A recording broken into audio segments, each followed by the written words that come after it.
Pick your colors for the entire home inside and out. Seller will give credit at closing. Pulling up to this home, you will love the well-kept front yard and fenced backyard. As you enter the home, you will notice beautiful wood flooring that flows throughout the home.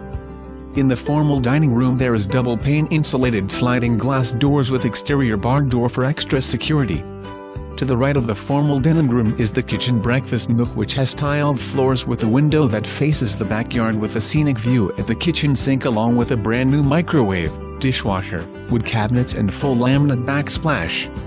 The air conditioner unit uses gas for heating and the water heater also uses gas. The master bedroom, located at the front of the home, has a private bathroom which is handicap accessible and handicap ready.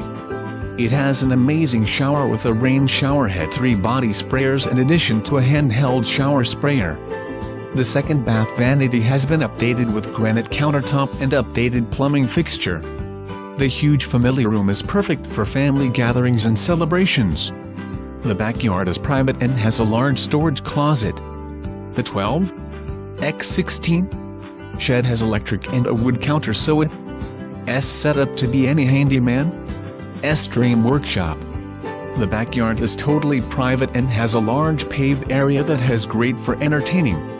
The roof is 9 years old and has a 20-year transferable warranty. Home has a water softener.